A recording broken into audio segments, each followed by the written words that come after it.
Hello guys, आप लोगों का स्वागत है रोहन एजुकेशन एकेडमी में। आज हम पढ़ेंगे क्लास 10th का चैप्टर 6 ट्रायंगल थ्योरम 6.1। पहले हम लोग जान लेते हैं कि थ्योरम 6.1 को और किस किस नाम से जाना जाता है। थ्योरम 6.1 को बीपीटी यानी कि बेसिक प्रोपोर्शनल थ्योरम के नाम से और थेल्स थ्योरम के नाम से जाना जाता है। जैसे कभी कभी मान लो कि पेपर में आ जाता है कि थेल्स थ्योरम प्रूव करो, तो बच्चे बहुत कंफ्यूज हो जाते हैं। या फिर आ जाता है बीपीटी थ्योरम यानी बेसिक प्रोपोर्शनल थ्योरम प्रूव करो, तो बच्चों को समझ नहीं आता है। थ्योरम आते हुए भी वो कंफ्यूज हो जाते हैं क्योंकि उन लोगों ने ये नाम कभी सुना नहीं होता है। ठीक, तो इसको याद रखना हमेशा। इस तरीके से क्वेश्चन आ सकता है और ये थ्योरम बहुत इंपॉर्टेंट थ्योरम है पेपर के लिए, बोर्ड एग्जाम के लिए। तो चलो देखते हैं थ्योरम क्या कह रहा है हमसे। If a line drawn parallel to the one side of a triangle to intersect the two other side in distinct point, the other two sides are divided in the same ratio। क्या है पहले देखो। Given हमें क्या है, एक triangle है, तो एक हम ट्राइंगल बना सकते हैं। और क्या बोला गया है, पैरेलल टू वन साइड यानी कि उस ट्राइंगल के एक लाइन पैरेलल होगी। जैसे मान लो, जैसे मैंने यहाँ एक ट्राइंगल बनाया है, ये एक ट्राइंगल मैंने बना दिया, ठीक है। और क्या बोला गया था कि पैरेलल टू वन साइड, एक साइड के पैरेलल होनी चाहिए एक लाइन, ठीक। जैसे मान लो मैंने इसको नाम दे दिया एक ABC ट्राइंगल, ठीक। और इन दोनों को नाम दे दिया मैंने D और E, जो हमने पैरेलल ड्रॉ किया। The other two side in distinct point यानी दो अलग अलग साइड के, यानी कि ये अलग अलग साइड है दो, उनके डिस्टिंक्ट पॉइंट से हमें इंटरसेक्ट करवाना था। ये हो गया हमसे, ठीक। और उसके बाद क्या बोला गया है कि द अदर टू साइड यानी कि दो अलग साइड, ये दो, ठीक, are divide in same ratio. ये दोनों साइड है जो सेम रेशियो में डिवाइड होगा। सेम रेशियो यानी कि जैसे देखो, अब मैं आप लोगों को करके दिखाता हूँ प्रूफ। यहाँ हमें गिवन क्या है, पहले हमें गिवन लिखना पड़ेगा। ये बहुत इंपॉर्टेंट पॉइंट है, हमें पहले गिवन जरूर लिखना है। गिवन हमें क्या दे रखा है, ABC is a triangle, ठीक है। और क्या दे रखा है हमें, DE जो है वो पैरेलल है BC के, ठीक। ये हमें गिवन है, तो लिखेंगे and DE parallel to BC, ठीक है। अब हमें प्रूफ क्या करना है, हमें वो लिखना है। जो जो स्टेप मैं बता रहा हूँ वो फॉलो करना ही है, तभी 100% मार्क्स मिलेगा इस एग्जाम क्वेश्चन में। और ये क्वेश्चन 4 नंबर का क्वेश्चन है। अब प्रूफ क्या करना है हमें, रेशियो, इन दोनों का रेशियो इक्वल होगा। रेशियो का मतलब AD अपॉन BD, यहाँ लिख लेते हैं। प्रूफ हमें क्या करना है, AD upon BD equal to, ratio equal होगा AE upon EC, AE upon EC, ठीक है। ये दो चीज़ हमारा बहुत इंपॉर्टेंट है। ये हमें अगर पता होगा तो हमारा थ्योरम प्रूव हो जाएगा बहुत आराम से, ठीक है। अब देखो, अब हमें क्या करना पड़ेगा, कंस्ट्रक्ट करना पड़ेगा। तो हम लिखेंगे कंस्ट्रक्शन।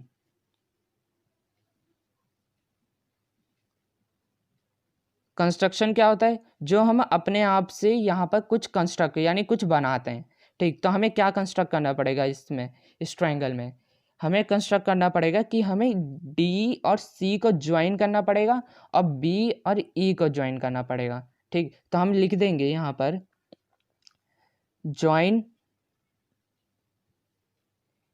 DC एंड BE, ठीक है।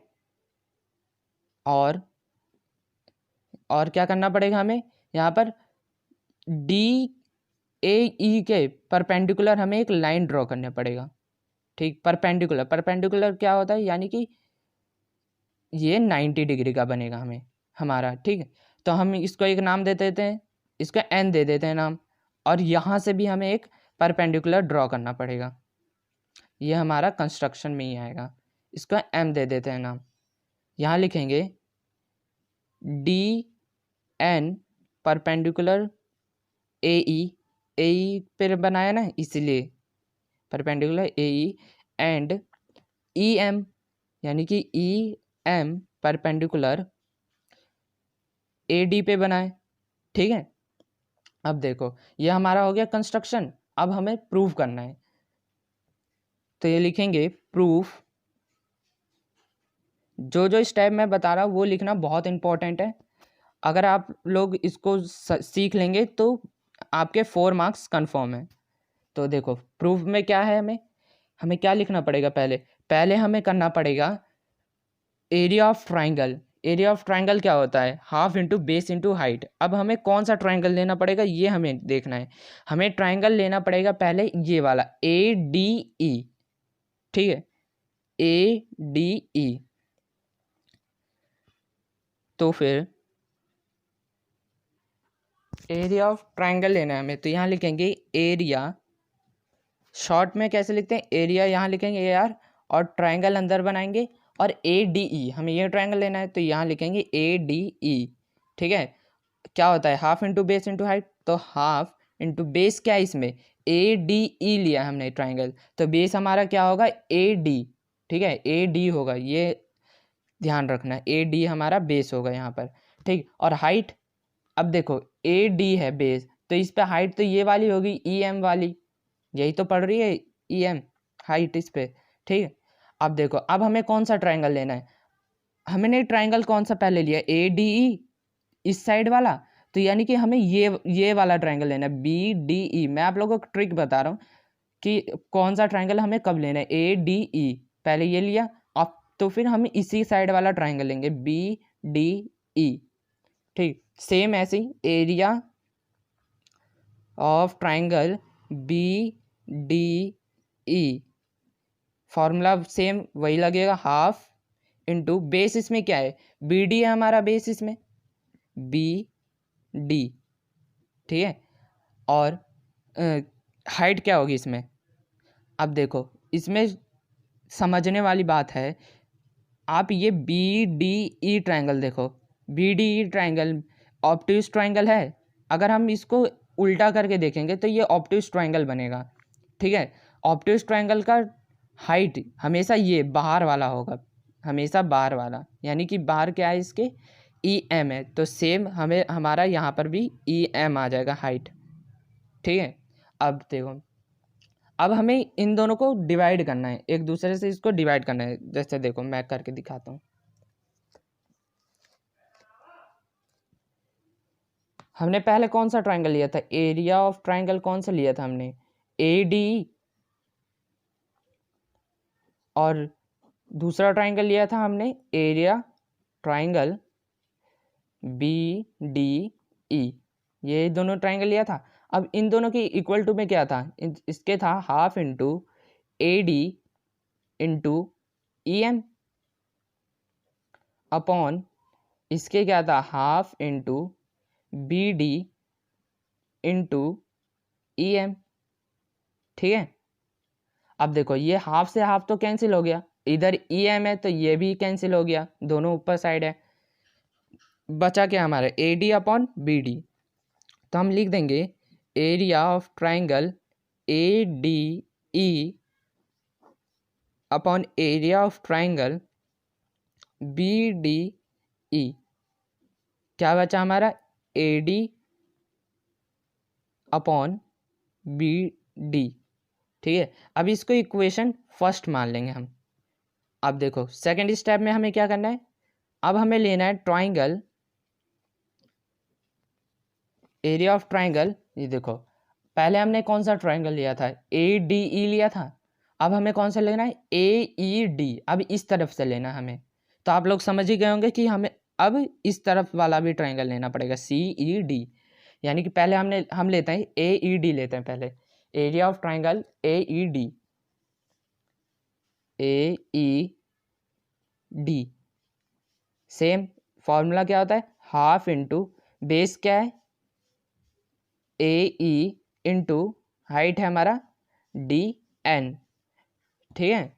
और अब कौन सा लेना है हमें ट्राइंगल, ये नीचे वाला CED, ठीक है, CED लेना है। और same formula half into base into height, CED, ठीक है। हाफ इंटू बेस क्या है हमारा CE इंटू हाइट। देखो अब मैंने आप लोगों को क्या बताया था पहले, ऑब्ट्यूज ट्राइंगल का हाइट कहाँ होता है, बाहर। तो CED भी ऑब्ट्यूज ट्राइंगल है, तो इसका हाइट कौन सा होगा, बाहर ही होगा, तो DN इसका हाइट होगा ये, ठीक है। तो हम यहाँ लिखेंगे हाइट में DN। अब सेम जैसे मैंने पहले किया था, डिवाइड में ले लिया, अब इन दोनों को भी हमें डिवाइड में करना है। तो लिखेंगे area of triangle AED upon area of triangle CED equal to क्या था पहले, half into AE into DN, और क्या था हाफ इंटू इसके नीचे ये CED वाला क्या था, half into CE into DN। अब देखो DN से DN कैंसिल, हाफ से हाफ कैंसिल, बचा क्या AE अपॉन CE, तो यहाँ लिख देंगे AE अपॉन CE, यहाँ पर भी लिख देते हैं AE अपॉन CE, यहाँ लिख देते हैं एरिया ऑफ ट्राइंगल AED के था ये equal upon area of triangle CED।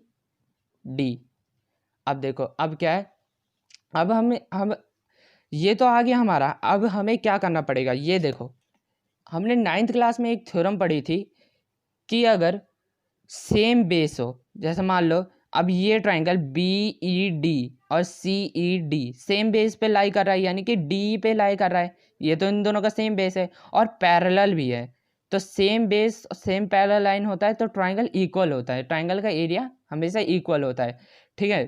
तो ये हमने पढ़ा था 9th क्लास में, यही हमें यहाँ पर यूज़ करना है। अब हमें करना है BDE और CED को इक्वल, तो कैसे करेंगे देखो, पहले हमें लिखना, यहाँ लिख देते हैं हम area of triangle BDE equal to area of triangle CED, ठीक है।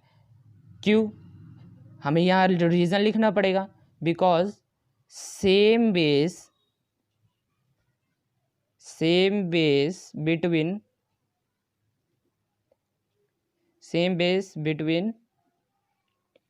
सेम पैरेलल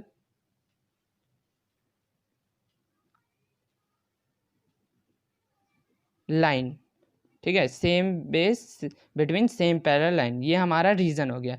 और हमें इस देखो हम उसको फर्स्ट इक्वेशन माना हमने, इसको सेकंड मान लेंगे और इसको मानेंगे थर्ड, इसको हम थर्ड इक्वेशन मान लेंगे, ठीक। अब कंपेयर करेंगे फर्स्ट सेकंड थर्ड इक्वेशन को, तो लिखेंगे comparing first second and third equation को, ठीक। अब देखो कंपेयर करो, आप खुद करो कंपेयर, तभी आप लोगों को आएगा समझ में। अब देखो इधर फर्स्ट इक्वेशन में हमारा क्या है अब इधर हमने प्रूव कर लिया कि हमारा BDE और CED इक्वल है, तो यानी कि हम CDE की जगह BED लिख सकते हैं ना। तो अब और यहाँ पर है AED और ट्राइंगल है यहाँ पर AED यहाँ है और ADE यहाँ पर है, तो ये दोनों भी तो इक्वल हो गए एक दूसरे के, ठीक है। यही हमें डायरेक्ट कंपेयरिंग में लिखना है, हम यहाँ लिखेंगे comparing first second and third, इन तीनों का कंपेयर से हमारा आ गया ये आंसर, यानी कि AD अपॉन BD इक्वल हो गया AE अपॉन EC के, ये हमारा हो गया प्रूव्ड। यहाँ लिख देंगे हम हैंस प्रूव्ड। अगर आप लोगों को वीडियो पसंद आई, अगर आप लोगों को ये समझ आया तो वीडियो को लाइक ज़रूर करना और चैनल पे अगर नए हैं तो सब्सक्राइब